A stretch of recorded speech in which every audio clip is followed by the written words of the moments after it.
Hello and welcome to jasonnewland.com. My name's Jason Newland and this is Let Me Bore You to Sleep. Please only listen when you can safely close your eyes.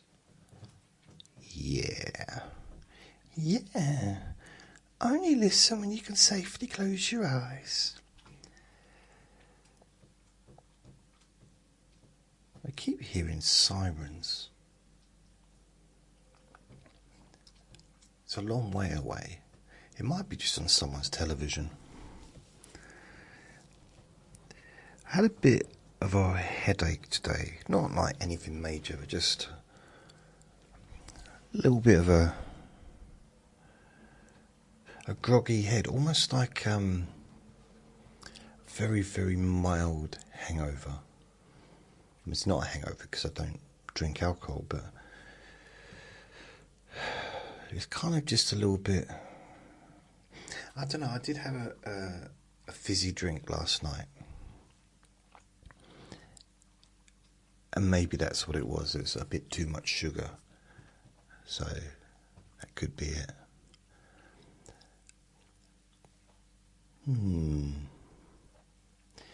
Now,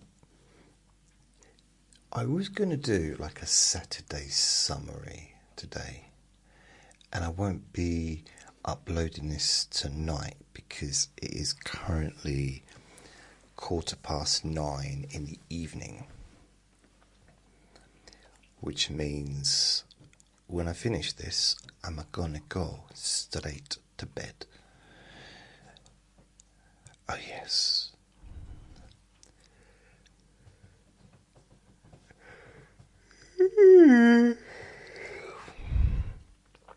And I'll edit it in the morning. And tomorrow I intend to do Sunday papers. Or should I call it Sunday's newspapers?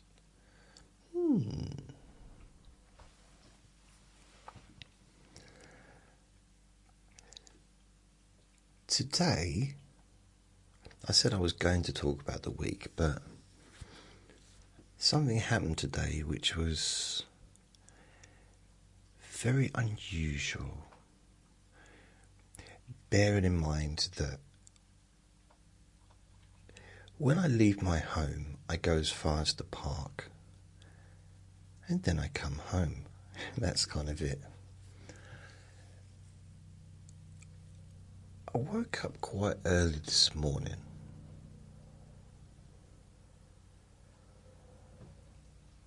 I'm not like super early, but it's like I wake up early most mornings because I go to bed early. Can you hear that train in the background? Got my window open. Guess what I've done? I might get a photograph. I'll have to get someone else to take the photograph. I have bought myself, I've ordered on Amazon, a dressing gown, which I don't have. I don't have a dress. I had 2 dressing gowns, and I gave both of them to Luke. I don't even know how he managed to get 2. I don't know how that happened, but he ended up with both of them. So I've had the last 2 winters without a dressing gown. So I decided I'm going to get a dressing gown for this winter. So it's only a cheap old thing, but I thought I'd get XXXL because it has to be big, doesn't it? Because it's kind of like a coat, kind of. Not that I really need anything particularly warm when I'm inside, because it's never cold in there. Generally. Something else I've got. I don't know why this makes me laugh, but I do, because it's funny. It's funny to me. haven't had any pyjamas for about 8 or 9 years, maybe 8 years. Someone bought me some pyjamas 10 years ago, and I wore through them. I think Andre helped to chew them up a little bit as well. In fact, if I remember rightly, he completely ruined them when I wasn't wearing them. I think he ended up having them as part of his bedding, and he'd like to climb up the leg and go to sleep. Not when I was wearing them.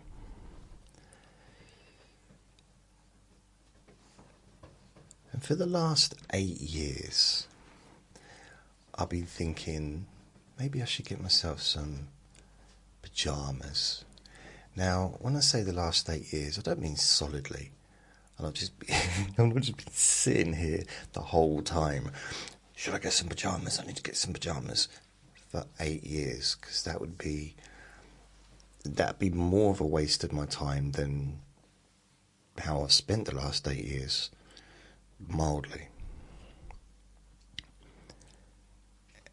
And you might be thinking, well, what do you wear in bed then? You don't go naked, do you?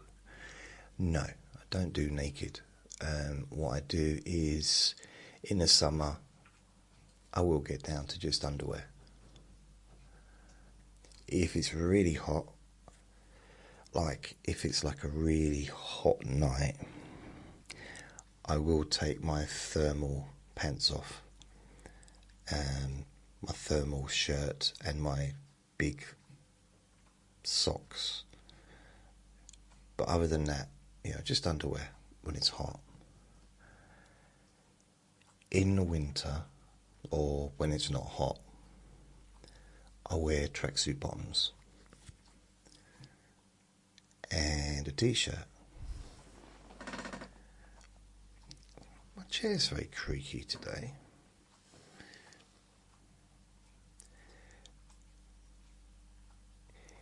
When it's like really a bit coldish, I will wear like a cardigan or something as well, but that's not too often. The thing is, I like to have my windows open.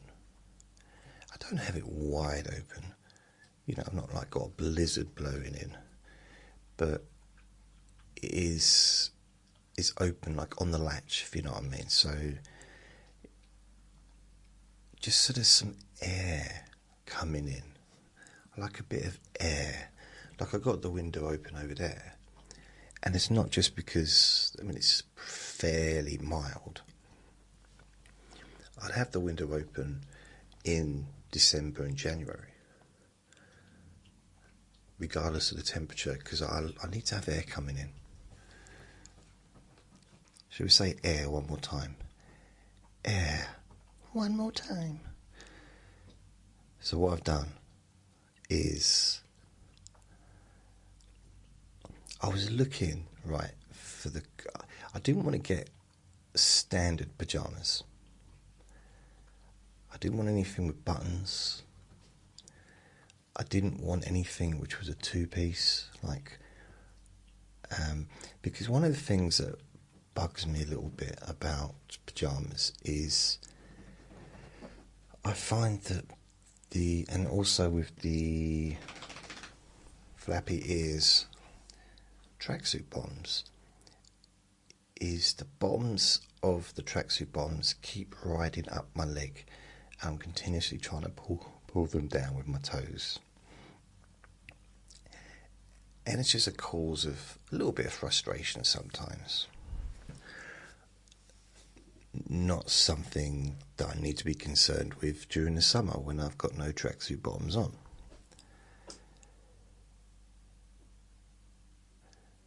So I thought, I don't really want pyjama bottoms. But how can you have pyjama tops and not have the bottoms? Because I can't really walk around without something, you know what I mean? Just, there needs to be something below as well. And then I started thinking about the Christmas Carol, you know, the movie or the book. And I started thinking about Ebenezer Scrooge. Don't worry, I'm going somewhere with this. And the bed stuff that he wears, that big long linen or cotton thing that goes down to his knees. Everything else is loose, as it were. So I wouldn't need to wear anything else. And I thought, I wonder.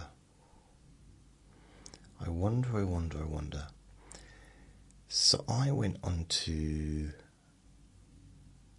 what's it called, Amazon. And I ordered myself extra large one, bearing in mind that it's the only thing I'm going to be wearing, so extra large should be fine. If it's too tight, then I'll just have to, I just wear it during the day maybe. I don't know. You know what I mean? It's like, if it's at night, I don't like being constricted. Because I've got, I like to be loose. I don't like, tight clothes have got their advantage. If I looked good in tight clothes, then yeah, I would wear them. But only when I was out and I wanted to show off my phenomenal body. I'm talking hypothetically, obviously. I wouldn't wear tight clothes indoors. You know, if I was to wear tight jeans or tight trousers just to show off my bum, my amazingly, I don't know, perky bottom or whatever, it's fine. If I'm going to be walking down the street, wiggling it around, walking. What am I talking about? I'm talking rubbish. But yeah, when I'm indoors, I like to feel loose. I don't want anything, you know. It's like when I worked in an office, I didn't wear my work clothes when I got home. I got changed into something loose and freeing. Because although sitting around in the trousers and a shirt and a tie, it wasn't that it was uncomfortable, because I always made sure generally that I had comfortable clothes if I was going to be sitting around for 8 hours or longer. Getting home, well, it's different things for different things, you know. It's like, not once did one of my housemates shout upstairs, "Hurry up, Jason, X Factor's about to start." And I've never shouted down, "Oh, wait a minute, Diasara, I just need to put my tie on." No, that never happened. "My shoes aren't tight enough, I need to pull them so the circulation cuts." No, that never happened. So, having a bit of looseness, a bit of breathing, letting my body breathe. So that's what I'm going to be doing. I'll take a funny picture, so I'll post it, maybe have it on one of my podcast images. And what I was thinking is getting one of those hats as well. Do you know the hats that Ebenezer Scrooge would wear? Although the top I'm getting is not white. They didn't have any white ones, I don't think. But I might, if it works, if it does its job, I mean, if it's comfortable, then what I might do is just get a few more over time, so I've got more than one to choose from. And maybe get one with a little I don't know, maybe stick a bow tie on one just for special occasions. I don't know, perhaps a Christmassy one. I'm not saying that I'm going to devote the rest of my life on collecting these sleeping things. It's not going to be my new hobby. But I think it makes life, for me, a little bit more interesting, which is weird because it's probably the most boring thing I've ever said, yet it's interesting to me. I'm kind of looking forward to receiving it. I think it's coming tomorrow. The dressing gown's coming on Monday, I think. So my plan is, when it's time to go to bed, I'm going to have a shower and put it on. And I'm going to feel so comfy. It's going to be rather splendid, I'm sure you agree. But we'll see what happens.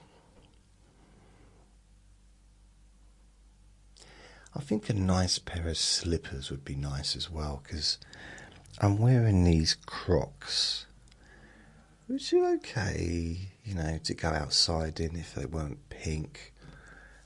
I don't know why I like pink, but not everybody seems to think it's the most macho colour. I like pink. I like the colour pink. I mean, I've got a pink face. I like things that are pink, and I like my pink Crocs. In fact, 2006, I was walking around with a lot of pink clothing on. 2004, 2005, I did not care. It didn't bother me. It's like, I don't necessarily enjoy really bright pink, but I like pastel-y colours, generally, like yellow, blue, green, whatever, pastel. I like pastel colours. I'm not going to repeat it. I keep repeating myself, don't I?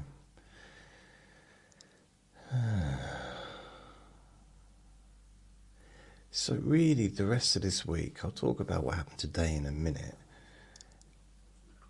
This week, so yesterday I had the door people come round. I think I mentioned that. And they were here for about an hour and a half. And now the door it's tighter.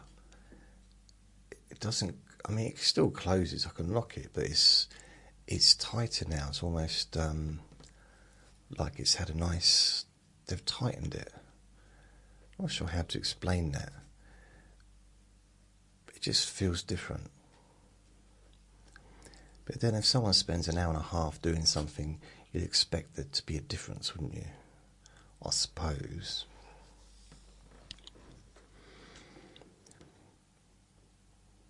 I've been watching Big Brother every night on ITV2 at 9 o'clock. So from Sunday to Friday, and Friday is the eviction night. And then Saturday they don't show anything. Well, it's not on, I mean. So I'm thinking it's been alright. It's kind of weird the way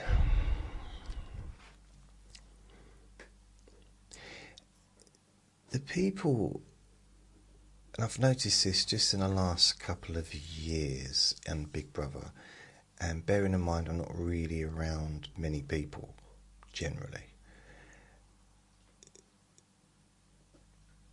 Nearly everybody in the house is super sensitive, apart from the older people. And when I say super sensitive, I guess I mean not just being offended at things, but also being very careful what they say as well, which is kind of a little bit different to how things used to be in my memory. Used to get super sensitive people that would get offended easily, but they wouldn't, they'd expect other people to be careful and to be respectful and all that, but they perhaps wouldn't do it themselves. There'd be no mindfulness from their perspective, but they'd have that expectation of other people being mindful towards them and their feelings. And it seems as if the tide has changed, and I'm going to say the younger generation, but people in their 20s and 30s maybe, or 20s let's say, and this is a big exaggeration because I've got no idea, but just based on this small group of people, they seem more respectful towards each other, and they're willing to acknowledge when someone's perhaps upset with what they've said or an action they've done, without necessarily taking it personally. I don't know. It's weird. It's not how Big Brother used to be.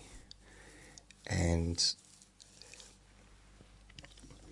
okay, for me, I don't like drama in real life, and I've experienced a heck of a lot of it, but I don't like it in real life.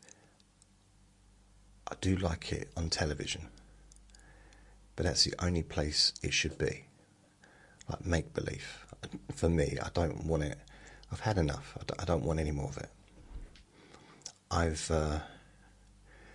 run out of the ability to deal with that stuff. So I watch EastEnders. And Big Brother used to be filled with drama. There's still a few little bits, but it's not as it used to be. Which, in a way, because there used to be times in the past, and I think, how would they allowing that person to be on national television saying the things they're saying? It's just because they seem to have double standards. Like they kick someone out for one thing, but then another person would just get away with anything and everything because they're popular.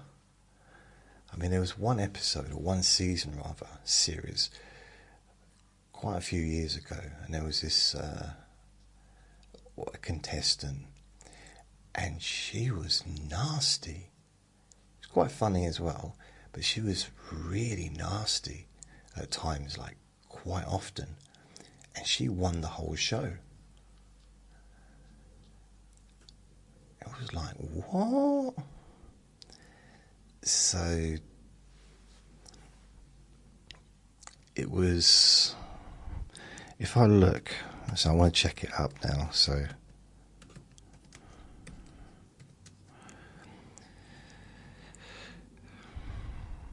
okay, I'm not going to say a name because it's not fair to Helen, the name was.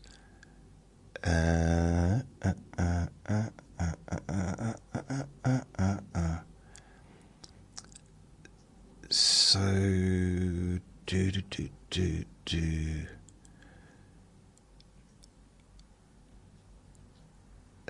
all right, okay. Wow.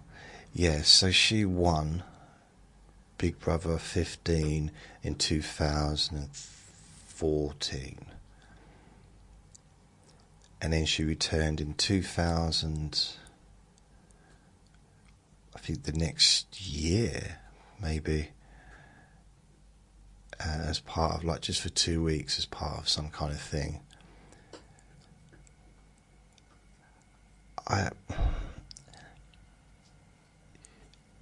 It's weird because it was interesting, it was drama, but it was on telly. And as I said, I'm not really big into drama off telly. And what was the point? And what's this got to do with underwear? I don't know. There was a reason I said this, but now it's gone. I started talking about Helen, and I just forgot the whole point of the conversation. What was I thinking about? I'm just going to retrace my steps. Talking about Big Brother. Yeah.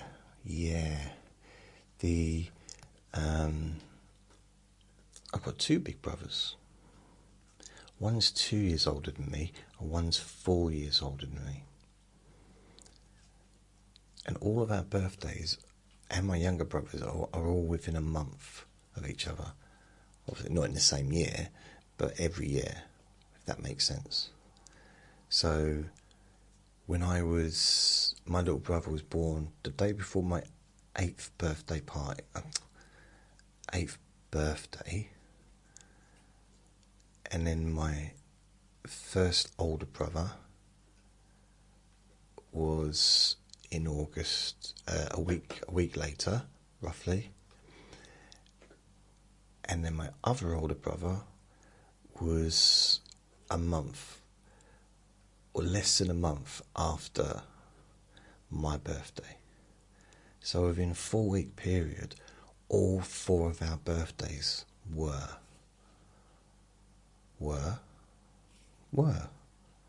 They were.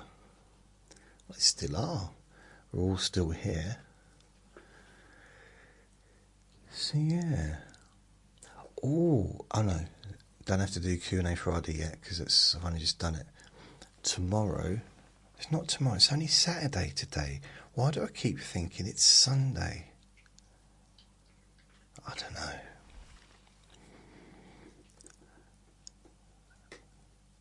I'm trying to think what else I've done this week.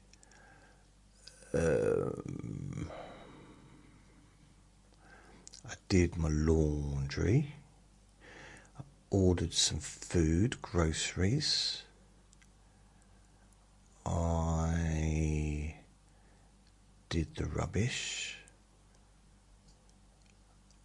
I took Vinny out multiple times throughout the week.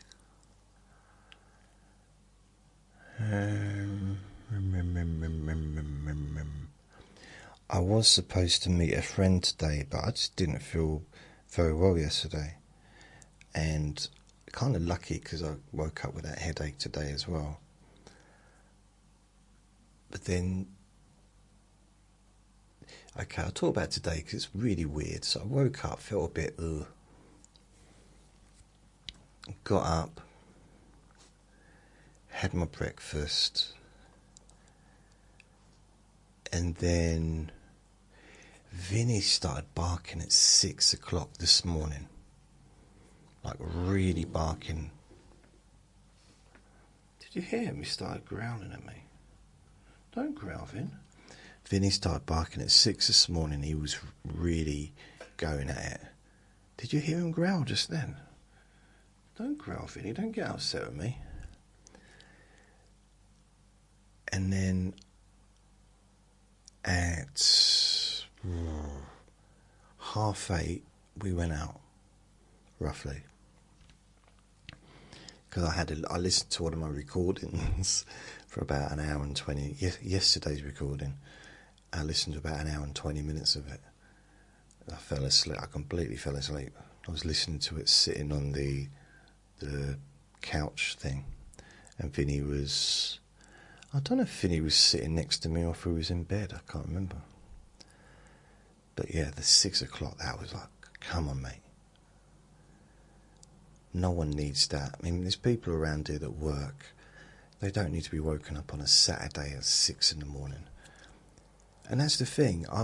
Me getting it's about other people for me. I don't want to disturb other people.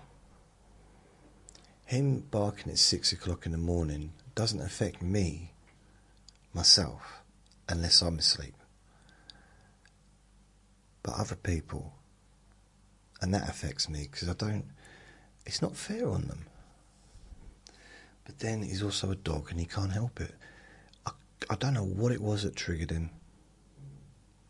It might have been just been a squirrel in the garden, or there's a cat that's got a little bell on its collar, and sometimes he just sits outside looking up at this window, shaking his head, or shaking her head, shaking their head maybe, and giggling. And he can't get up to the window to look out, so it's a bit frustrating for him. So I think one of the new neighbours takes her cat out on the lead in the garden now. I don't know 100%. The person had something on the lead. I mean, how weird would it be? I've never spoken to this person yet. I live downstairs. Never spoken to them. Maybe I'll never speak to them because I've not seen them. They've been here for 3 weeks, 4 weeks, I don't know. Not seen them yet. How weird would it be if one day I look out the window and I see this person with the lead, and on the end of the lead there's a ferret? How strange would that be? That would just be almost like, wow. And I go down and get all excited, and she'd be like, "What do you want?" I said, "I live upstairs." "Yeah, so what?" I said, "Like, I used to have a ferret, so?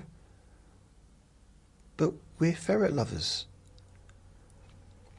It's weird, isn't it? I had a ferret, therefore I automatically have a kind of a connection with other people that have had ferrets, because they are a particular type of yeah, it just, I suppose, like having a monkey or having a dog or having a giraffe, you know what I mean? It's like they've just got their own different ways. I mean, they've all got their different ways, but they've also got to have their own sort of similar characteristics to each other. Like a giraffe, I mean, they'll all have to like bend over to get through a door. You know, it's just standard stuff. And you never see a giraffe wearing lipstick. They can't reach. Their hands don't reach that far. It's just things like that that are standard. And with ferrets, they've got a lot of things in common, but also their own personality, of course.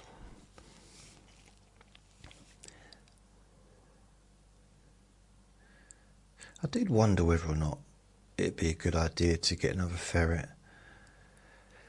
Like now, I wasn't ready before, but I feel I'm kind of ready now, but I don't know if Vinny will be ready, because there's those natural instincts inside him to hunt small animals. He was bred, not him personally, but his breed were kind of bred for that. So he's got that in him, and yeah, and he can be a little bit. He's definitely a hunter. When he gets a scent of something when he's in the park, he focuses just on that thing, and he has me walking all around the park looking for it.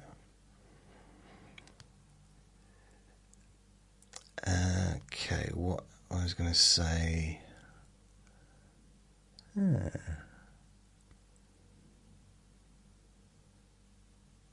I don't know how I got to here either.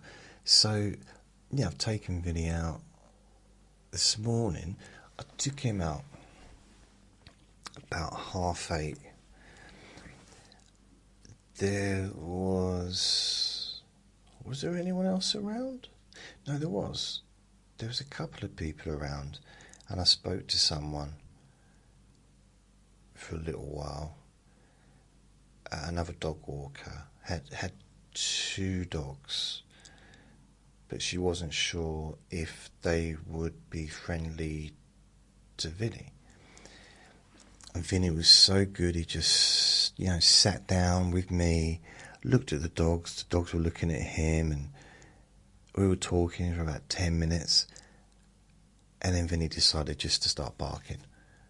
Literally after I just said that he's been really good, because sometimes he barks at dogs he's not met before, and he starts barking.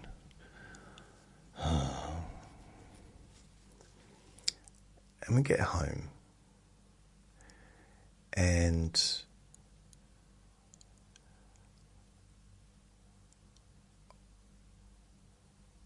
I'm tired. Not now, but I was tired. I needed to go back to bed, so I did. I went to bed for an hour, and then I get up probably about 10, have something to eat,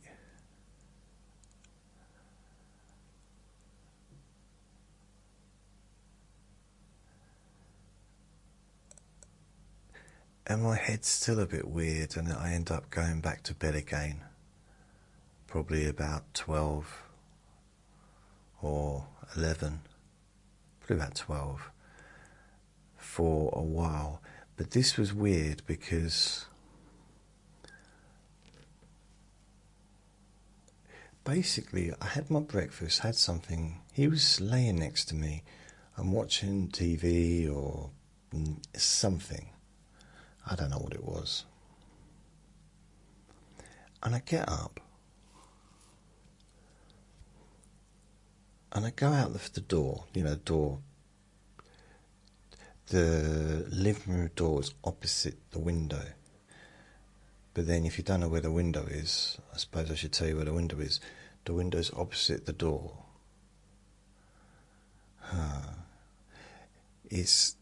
So if I can't walk straight to the door, because it means I'd have to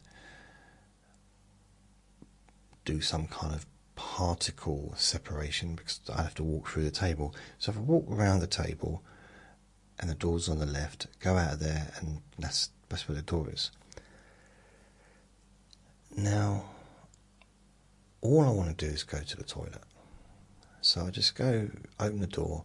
Vinny's trying to get out the door, and I'm thinking, no, you just stay here for a second, it's fine. I'm holding him back a little bit, just with my foot, just stopping him from getting out. I close the door and I go to the toilet, I come back, and he's hiding under the table with his tail down, like between his legs. And I'm thinking, and wait a minute, he runs out. That's it, he runs out of the door. When I open it, he runs straight out. And he's sort of hiding. He doesn't want to go out the front door, but he's standing there like he's done something really naughty, and his tail's down, because his tail's up most of the time. I'm thinking, what's going on? This is really weird. And I come into the living room, and he's hiding under the table.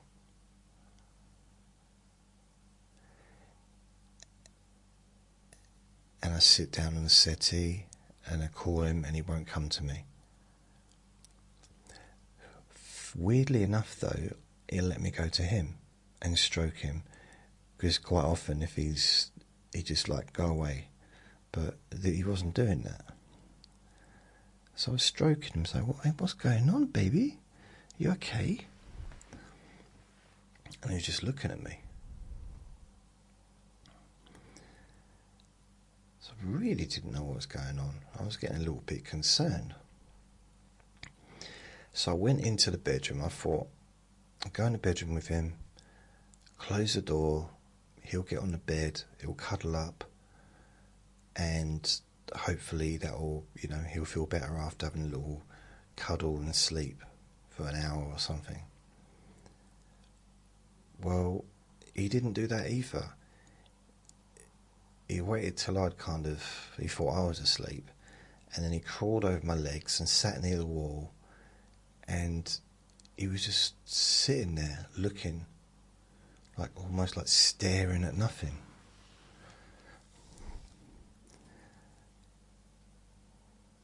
So I didn't, I didn't have much. In fact, I'm not sure if I got any sleep in the end. I just was concerned about him, so I thought, this is weird. He doesn't normally act like this. Almost like he knew something, or he had feelings, but he didn't know why he had the feelings, or he knew something that,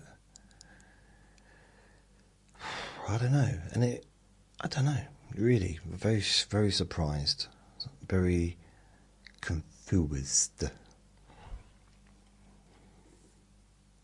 So I thought, I'll take him out again. This time I'll take him to the pet shop and get him something, I won't say the word, but T-R-E-E-E-T-S,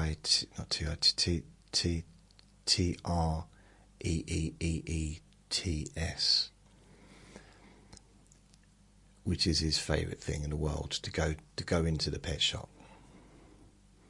So I went to the petrol station first to get a few things I needed.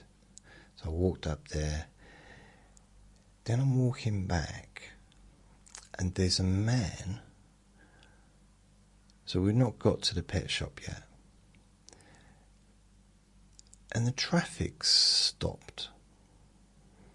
So I'm thinking, that's good, I can cross over when I come back. But I'll have to, because the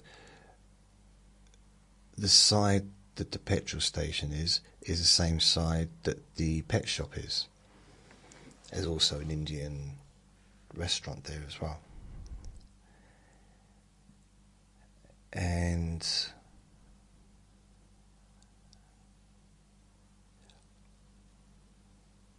I'm walking up. Vinny's been a good boy.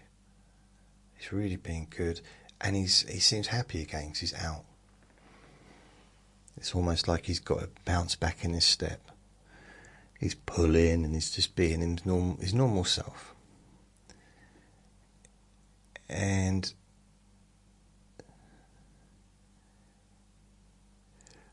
I'll do the Vinny's story first, and I'll tell you what happened in between. So I'll cut there. I'll fast forward a little bit. So basically what happened, there was this, I'll just tell the whole story. There was a man telling people that there was a crash further up the road. There was a caravan and a car crash which had blocked both sides of the road. But because the estate, there was no convenient place to have a crash, I know. But as far as blocking the road, there was a way around it. Just go through the estate and you'd end up, the next exit took you the other side of the crash. So there's no reason for anyone to be delayed at all. Like literally, there's no reason. It wasn't, I know that's not the most important thing, but as far as it goes, it was good. Not good. I don't know what the right word is, but it was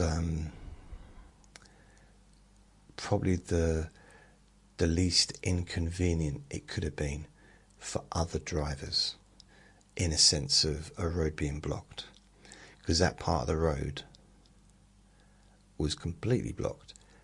But you just go around the estate and you're back on the other side of the road, the same bit of road which leads to a motorway. So it's a very busy road, hundreds of cars going through there constantly, like it's non-stop. So he was telling people, if you turn right here, go through the estate, follow it around, and it will lead you out the other side of the accident, and you'll be fine. So I asked him, and I said, what's happening? He told me. I said, okay. It happened outside his house. That's how we knew about it. And because he lives there, he knows what happens in these situations. It's happened before, and once people get into a traffic jam, it's almost impossible to get out, because people they drive so close to each other, so you can't back out even if you wanted to. So what he did, off his own back, is start to help to redirect it. Quite a few cars had already gone down there, so there was already a traffic jam. But because there was no cars coming the other way, and because he'd stopped the traffic, there was enough room for people to back out, back up, and, you know, turn round, which there wouldn't have been if the cars had continued to go. That makes sense, doesn't it? Yeah. And on the other side of the crash, people coming this way could just go around the estate and carry on, and come off the estate and carry on down the road. So, no, but it was just a little detour. That's all it was. So I joined in and started telling people as well, because I thought this isn't fair on him to be doing all this on his own. Vinny wasn't enjoying it because he wasn't going where he wanted to go. So I probably told about 20 people. I mean, it's non-stop. Car after car after car after car. It's just like, it was the same sentence. I was going to crash further up the road. If you go through the estate, turn right, then turn left, follow it around, it'll lead you back onto the road, just further up past the thing, and you still be able to get onto the motorway. Bye now. And that's it, really. So I spoke to quite a few people. Then I said to him, I was there for a little while, and I said, I need to go to the the pet shop to get him something, because that's why I'm come up here. And I thought about maybe bringing him back and walking back and helping. But what I did instead is I just came back and I continued to help that pedestrian to tell the drivers just to turn right and go around the estate.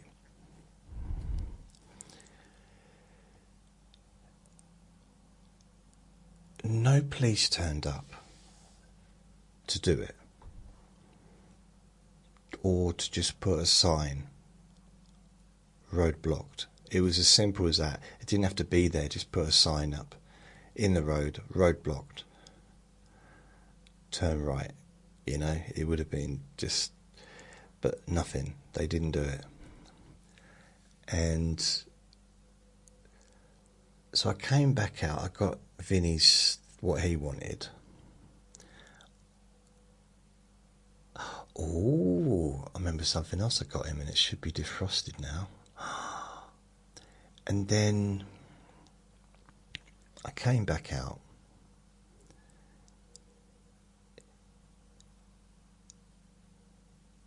and I continued for another half an hour, maybe longer, talking to people. So I was just stopping them, or, you know, just because to start with, everybody wanted to know what was happening. Later on, like an hour later, no one seemed to be asking, they were just turning right. But to start with, everybody wanted to know what's going on. And it wasn't on a sat-nav, so even taxi drivers didn't know that there was a traffic jam, because technically there wasn't a traffic jam. The traffic wasn't blocked because between us, we stopped it from getting blocked.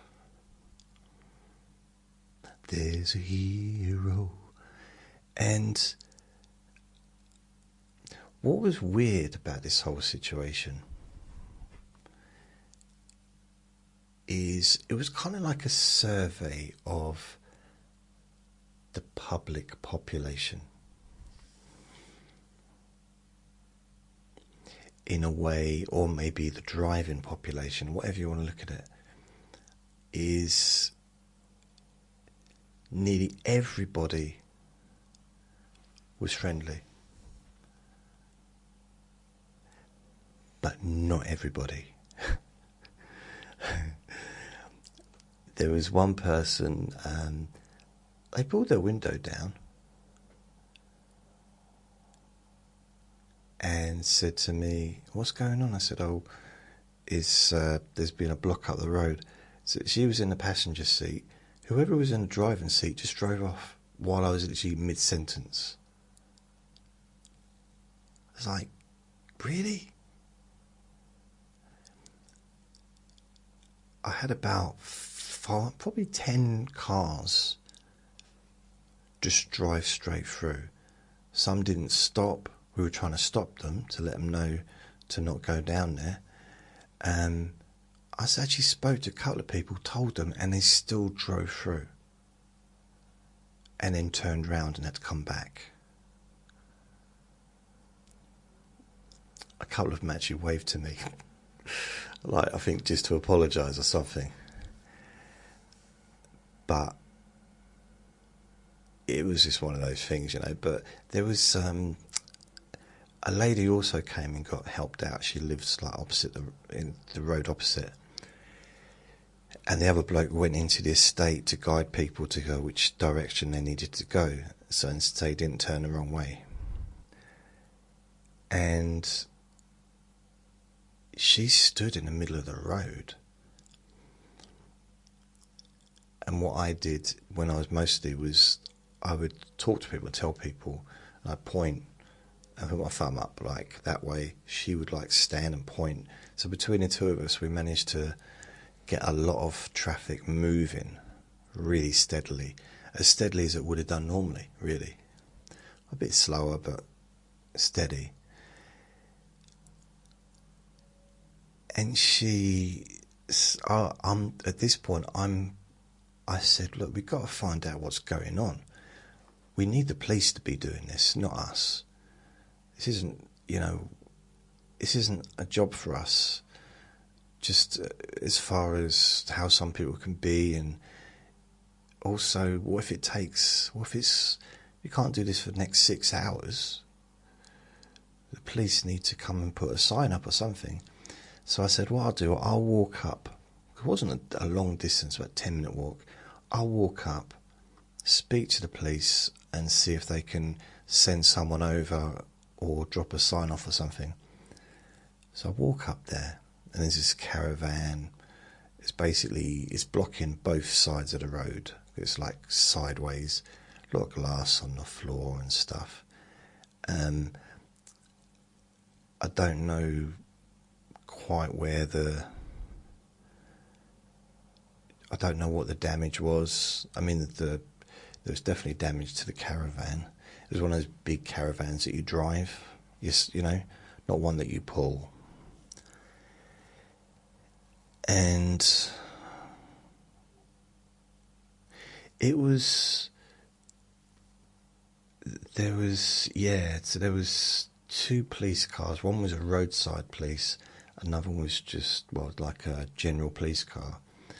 The general police person was interviewing someone, so I kept away from there. The roadside police person was putting bollards out. I don't know if they have them in where you live, but they're like orange bollards, putting them out. And I said, because that's what made me think, that would be a good idea. And I said to him, I'm just up the road, we've been diverting the traffic for half an hour or 40 minutes now. Don't know if you've noticed, there's no cars coming up. He didn't seem to be interested, and I said, is there any chance you can come and just either divert the traffic, someone, or put a sign up or something, because we don't know how long it's going to be, and some people are being rude, which they were. And he said no. No. He said it's not going to be for much longer. I said okay. So I walked back. And in the meantime, as I'm walking back, this black car is speeding past me. Probably really enjoying the fact that there's no one on the road. And I'm thinking, why is he driving so fast? And why is he driving towards the caravan, you know, that's crashed? It's probably doing 20 miles, you know, faster than he should have been doing. So it wasn't like super fast, but...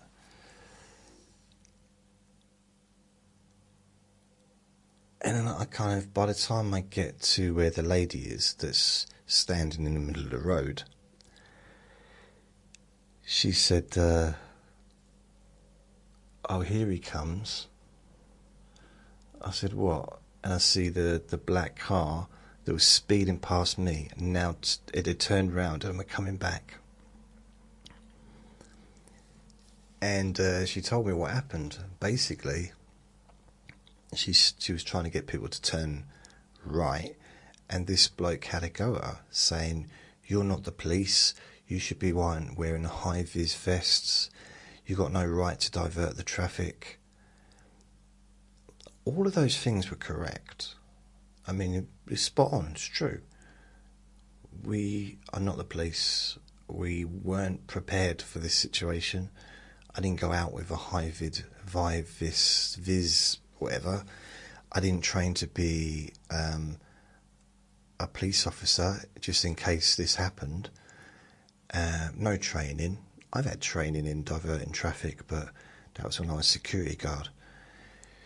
Because I used to work on the new Opera House, so I used to divert the lorries, or back the lorries up to stop the traffic so the concrete lorries could go down the slope, and there'd be a lot of them. It'd be like all day long, kind of stopping the traffic. You kind of get used to it after a while. I felt like a lollipop man. And apparently this bloke was having a go at her, and he just drove through her. Not through her, I mean, she got out of the way, but he just drove down anyway. He was really fuming. And I was thinking, you know what? Part of me was like, okay, just, if it was, I mean, there was a few people that were rude. Some people just completely ignored me and just drove through. Completely. And they saw me. Some people stopped and said, I live up there. So cool, fine. Obviously it's fine if you live up there, you go up there, but I can't physically stop a car because I'm not a police person and all that stuff. But it wasn't about being in charge or anything. It's about helping people. Because as soon as they'd gone down there, and the more cars there are behind you, the harder it is for the traffic jam to stop being a traffic jam. And the whole thing lasted for over an hour, which is a long time if you're trying to make a flight or catch a train or get to hospital or an appointment, or something like that. An hour can make a big difference to someone's day, someone's life even. I'm not saying that what I did was life-changing, but you don't know, do you? There's another hero. And the bloke who was in the estate, who lived basically this crash happened outside his house, he got a phone call to tell him that the police had cleared off. They cleared the road and they'd gone. No one told us though. It was his wife that told him. The police didn't come, didn't even think about coming up the road just to let us know. What did they think was happening? Why did they think there was no traffic? It's weird, isn't it?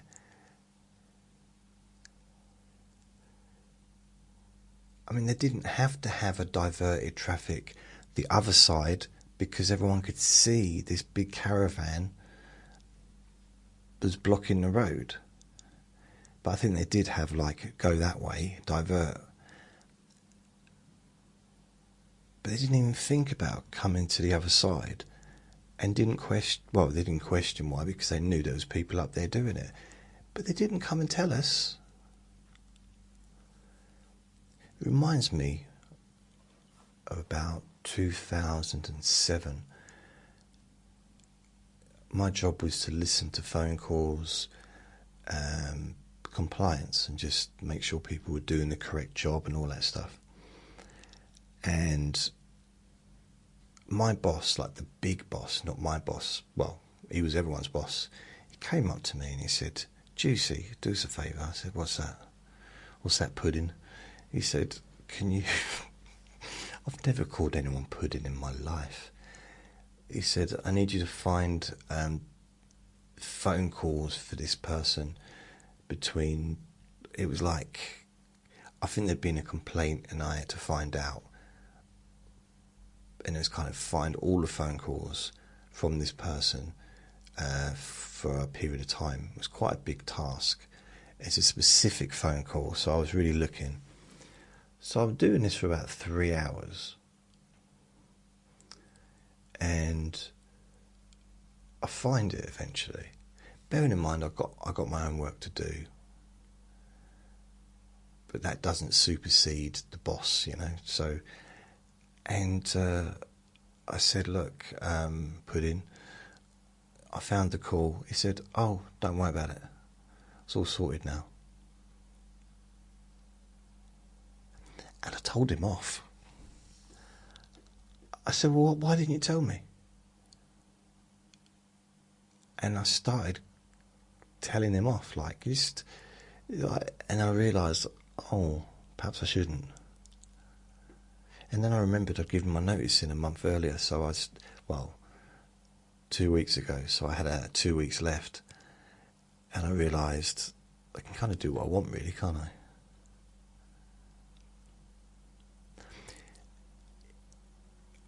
I got in this is terrible.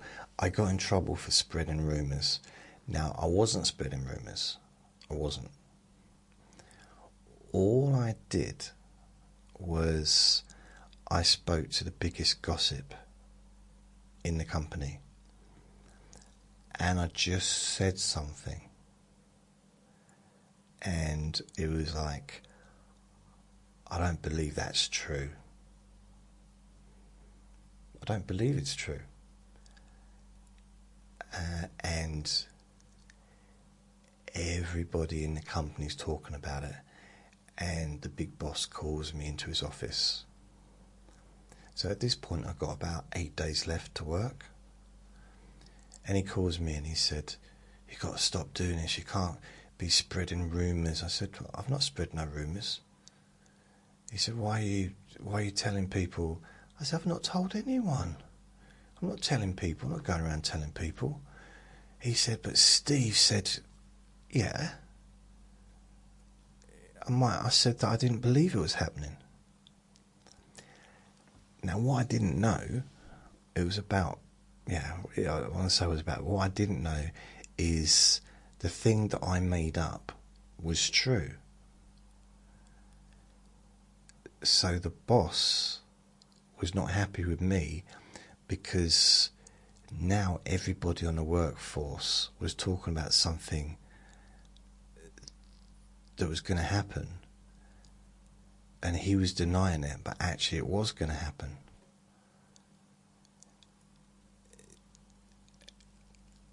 And for some reason he didn't beg me to stay.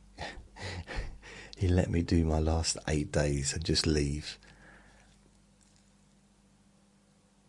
I'm not just doing it as a joke, you know, just like, because I wanted to test it. I had a theory that this person was, I didn't know, but I saw him in action as far as like on the table, how you tell him and then start talking about it to someone else.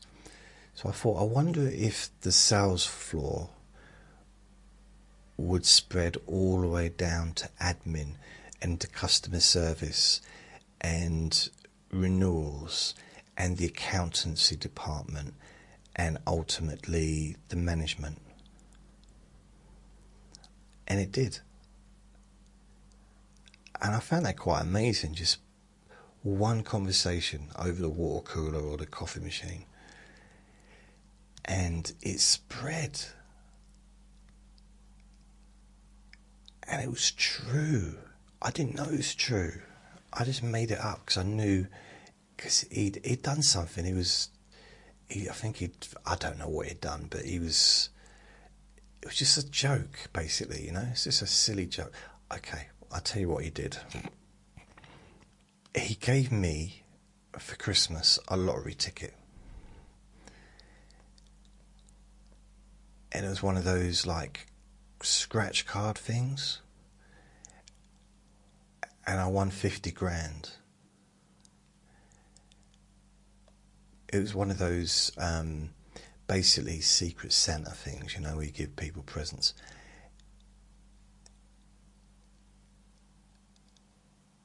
And then it turned out, obviously, it was a joke. And I found it hard to forgive him for that, to be honest. And that was like, it was a few months earlier, but I was like, oh. It was a bit of a horrible thing to do.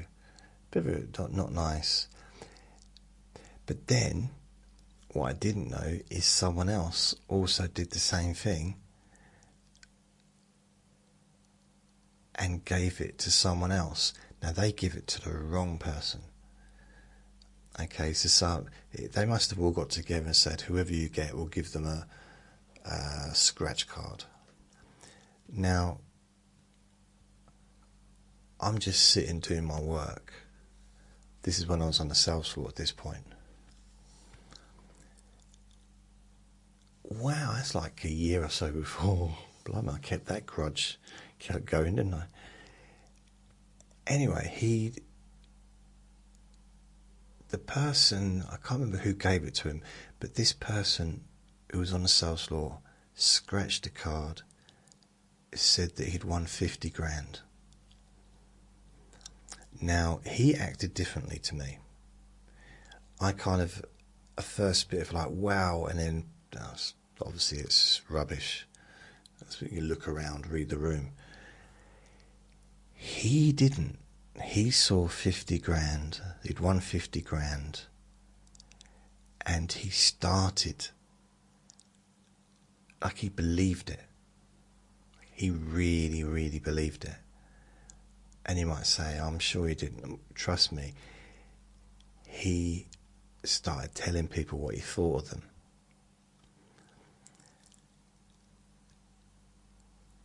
And he walked up and he said, I'm going to tell whoever the manager was at that time to go and, you know, what they can do with their job, and I'm going to tell them what I think of them. And he's running up to them and he's like, and I think I saw like 3 people jump on him to like pull him away.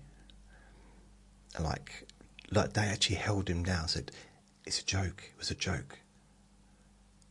And he did cry, actually. He did cry. So it was cruel. It was a cruel... I suppose one person's fun can be another person's non-fun, can't it, I suppose? I mean, with mine, you know, when I kind of had that little rumour testing idea with that one person, I sort of like told him something. I don't believe it, but I did say I don't think it's true. So it wasn't like I was saying it is true, although it was true. I didn't realise till later. And that was more of an experiment to see whether or not my theory was correct, that he really was, or that like a little bit of gossip could really spread that quickly. I wanted to find out if he was trustworthy or not. Just interested, that's all. I was a bit bored. it was my final couple of weeks of working there. And I mean, generally I got on really well with everyone, so it wasn't like I got on okay with him. He was really good at sales, this bloke. This wasn't the one with a scratch card, it's the one that gave me a scratch card. All he did was read the paper, do the crosswords. When a phone call came through, he'd do the quote, do you want it? That's all he'd do. Do you want it? Okay, up to you.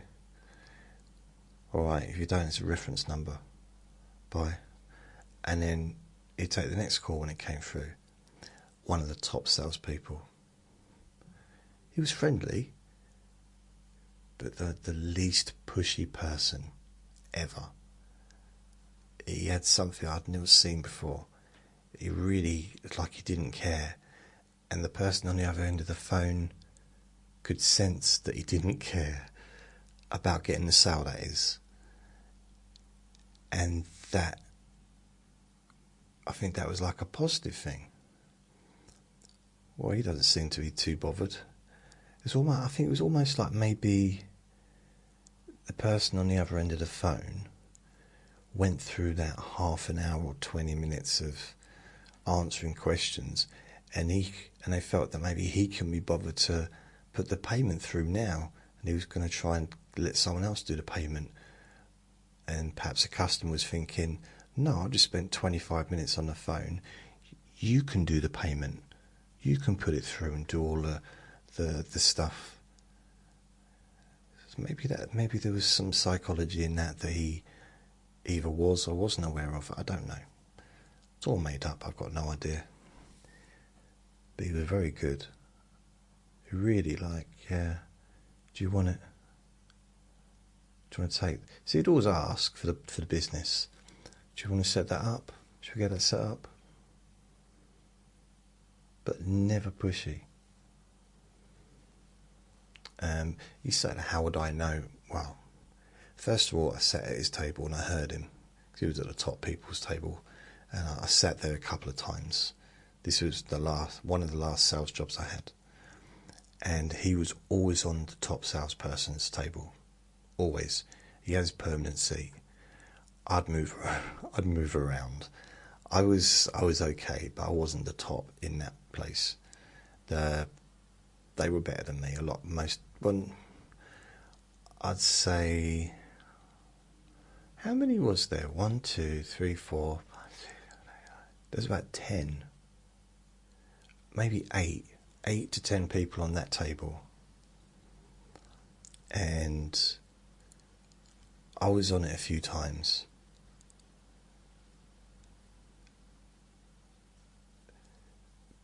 But it kind of, I think they realised after a while, keeping all the top sellers on one table is not necessarily very beneficial for the other people,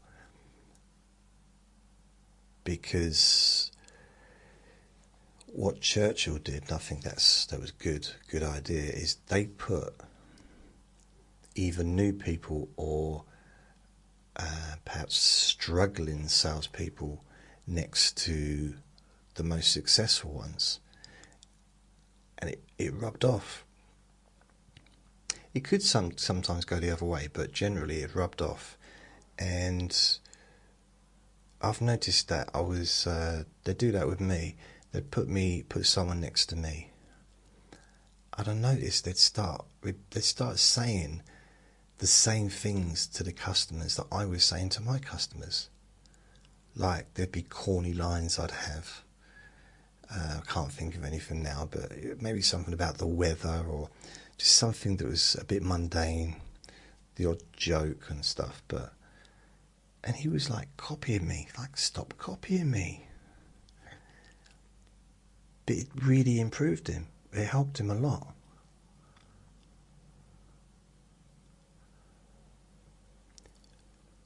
And then when I was listening to calls, like all the time,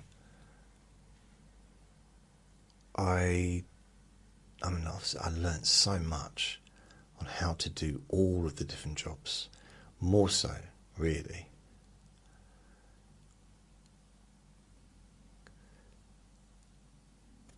And it was interesting to hear people, how different people did it.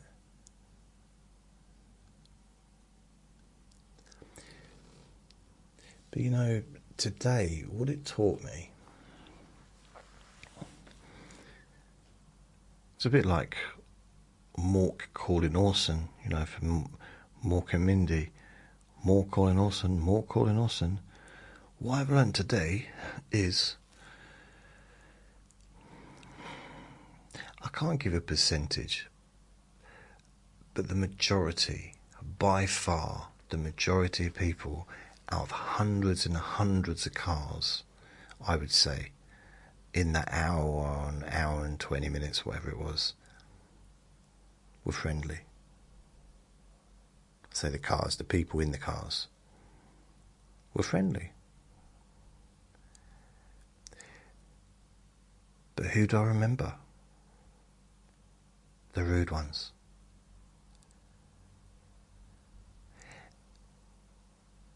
Unless I focus on the friendly ones, and I remember how many people waved to me, how many people said thank you, how many people smiled, how many people were kind, like, oh, God, you must be knackered by now, saying the same thing every time. Things like that.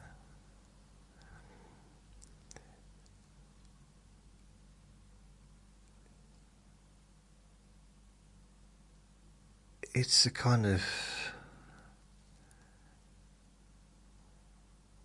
it's weird, really, when even though I can see statistically that the majority of the people that I dealt with today in that scenario were friendly. Like, without a doubt. Friendly. And even those that weren't like overly friendly or friendly, they weren't rude. They were just like, thanks. Perhaps they didn't realise or appreciate what was going on. And the difference that having us there, diverting the traffic, made to their day. Because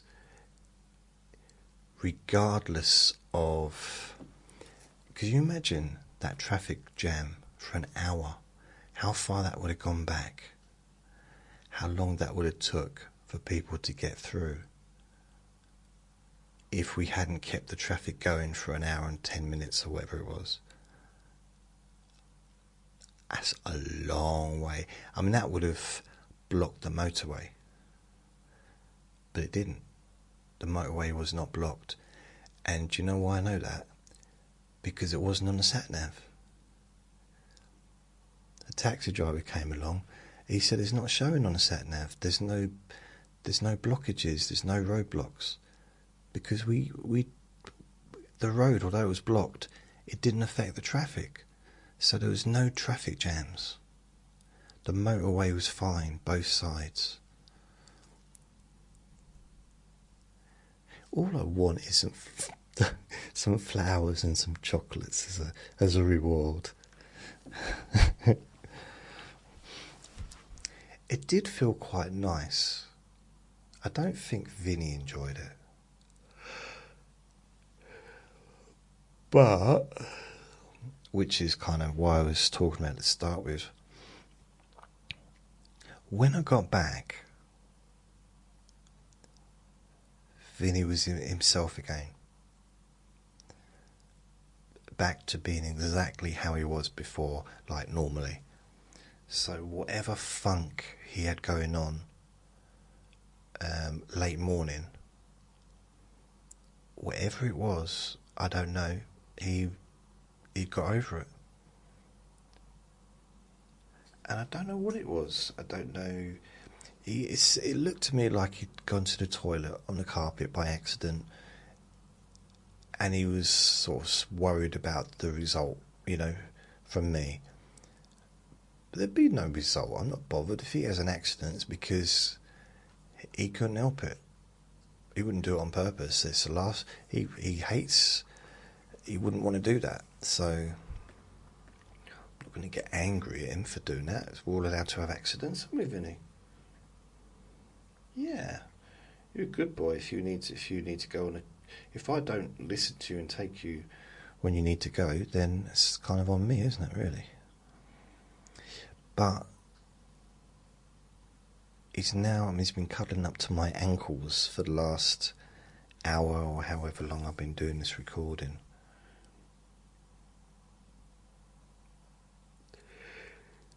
Yeah.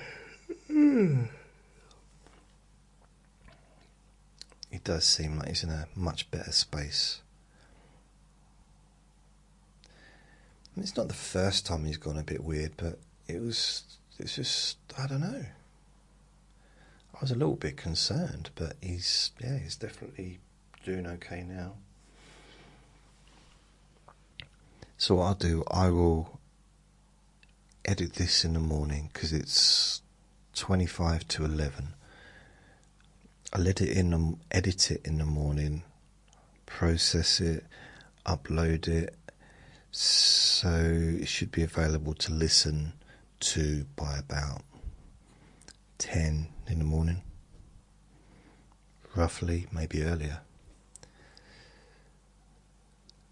And then later on in the day tomorrow, I'll do the Sunday's papers. Sunday's papers, yeah. But in the meantime, I'm gonna go. So thank you for listening. Remember to be kind to yourself because you do deserve to be happy. And be gentle with yourself. You deserve to feel safe. Lots of love. Bye.